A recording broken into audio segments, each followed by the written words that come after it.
Welcome to 7 news Telugu. శాసనసభ్యులకు నిర్వహించే ఆటలు కొత్త సాంప్రదాయం కాదు, పాత సాంప్రదాయాన్ని కొనసాగిస్తున్నామని గౌరవ స్పీకర్ అయ్యన్న పాత్రుడు అన్నారు. శాసనసభ్యులకు ప్రత్యేకంగా నిర్వహించిన ఆటల పోటీలను క్రికెట్ బ్యాట్తో తొలి షాట్ ఆడుతూ ప్రారంభించిన గౌరవ స్పీకర్ అయ్యన్న పాత్రుడు మాట్లాడుతూ ఎన్టీఆర్ హయాంలో వీటిని నిర్వహించేవారు. అప్పట్లో కల్చరల్ ప్రోగ్రాంలు, ఆటల పోటీలు జరిగేవని, రవీంద్ర భారతిలో నిర్వహించిన కల్చరల్ ప్రోగ్రాంలో నేను కూడా ఎమ్మెల్యేనే కదా, నాకు అవకాశం ఇవ్వండి అని ఎన్టీఆర్ని అడిగాను. పోటీలో పాల్గొంటానని చెప్పి దానవీర సూరకర్ణ ఏకపాత్రాభినయాన్ని ప్రదర్శించి అవార్డు దక్కించుకున్నారు అని గుర్తు చేసుకున్నారు. కూటమి మంత్రులు, ఎమ్మెల్యేలు నిత్యం ప్రజల మధ్య ఉంటూ ప్రభుత్వ కార్యక్రమాల్లో బిజీగా ఉంటున్నారని, వారికి ఆట విడుపుగా ఉండేందుకు ఈ పోటీలు నిర్వహిస్తున్నామని స్పీకర్ తెలిపారు. 3 రోజుల పాటు ఈ పోటీలు జరగనున్నాయి. అందరూ ఉత్సాహంగా పాల్గొనాలి. రాష్ట్రంలో చాలా మంది యువ క్రీడాకారులు ఉన్నారు. చంద్రబాబు నాయకత్వంలో ఆత్మవిశ్వాసాన్ని పెంచుతూ ఆటలకు పూర్వ వైభవాన్ని తిరిగి తీసుకొచ్చేందుకు ప్రయత్నిస్తామని అన్నారు. ఈ సందర్భంగా గౌరవ స్పీకర్ అయ్యన్న పాత్రుడు టాస్ వేస్తూ క్రికెట్ పోటీని ప్రారంభించారు. 20వ తేదీన నిర్వహించే కల్చరల్ ప్రోగ్రాంలో అన్ని రంగాలకు చెందిన శాసనసభ్యులు పాల్గొనాలని స్పీకర్ పిలుపునిచ్చారు.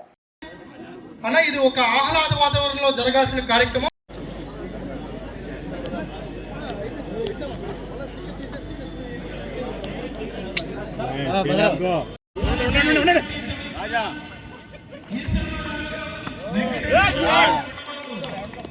ఎప్పుడో చిన్నప్పుడు చదువుకున్నప్పుడు ఆడుకున్నాం.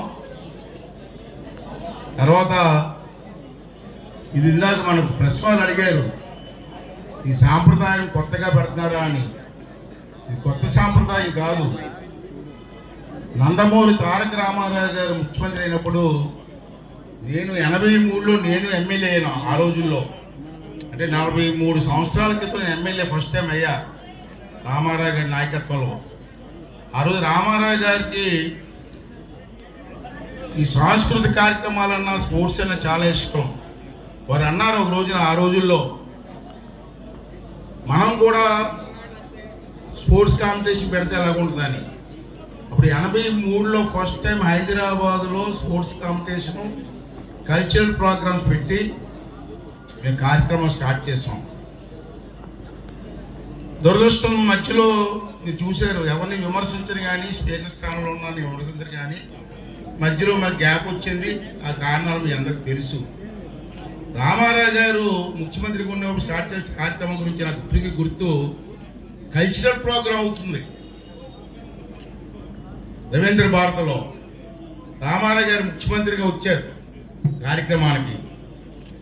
మన ఎమ్మెల్యేలు కొంతమంది ఏకపాత్రాభినయం కానీ ఇష్టం వచ్చేది కల్చరల్ ప్రోగ్రాం చేస్తూ ఉంటే సార్ మమ్మల్ని పిలిచారు. నేను ఎమ్మెల్యేని కదా, నాకెందుకు అవకాశం ఇవ్వరని అడిగారు రామారావు గారు. ముఖ్యమంత్రి గారు కదా అనుకున్నాం, మహానటుడు అతను. సార్ మీ ఇష్టం సార్ అన్నామా. వెంటనే స్టేజ్ మీదకి వెళ్ళి దానవీర సూరకర్ణలో డైలాగ్ కొట్టారండి. 10 నిమిషాలు. ఫస్ట్ ప్రైజ్ అతనే పట్టుకెళ్ళిపోయారండి. అతని డైలాగ్ ముందు మేము ఎక్కడో మాట్లాడుతాం, ఫస్ట్ ప్రైజ్ కొట్టారు. ఆ రోజు నుంచి ఒక సాంప్రదాయంగా కార్యక్రమాలు చేసుకొస్తున్నాం. మనోహర్ గారి టైంలో కూడా అనేక కార్యక్రమాలు జరిగాయి. నాకు మొన్న మేము కూర్చున్నప్పుడు, మేము మా డిప్యూటీ స్పీకర్ గారు, మనోహర్ గారు మేము అంతా కూర్చున్నప్పుడు మళ్ళీ పౌరం మాదిరిగా ఒక కార్యక్రమం పెడితే ఎట్లా ఉంటుందని ఆలోచన చేసాం. ఎందుకంటే మీ అందరికీ తెలుసు, మన తెలుగుదేశం పార్టీలో ఉన్నటువంటి, అలాగే జనసేనలో ఉన్నటువంటి ఎమ్మెల్యేలు కానీ నాయకులందరూ కూడా ఎప్పుడూ నిత్యం కూడా ఉదయం లేచిన నుంచి రాత్రి 11 వరకు ప్రజా కార్యక్రమంలో తలనొప్పి ఉంటాం. మనం కూడా సరదాగా 3 రోజులు అందరూ ఇక్కడే ఉన్నాం కాబట్టి, అసెంబ్లీ జరుగుతుంది కాబట్టి 3 కార్యక్రమాలు రోజులు కడతామని చెప్పి నిర్ణయం తీసుకోవడం జరిగింది. దానికి మనోహర్ గారు అందరూ కూడా సహకరించారు.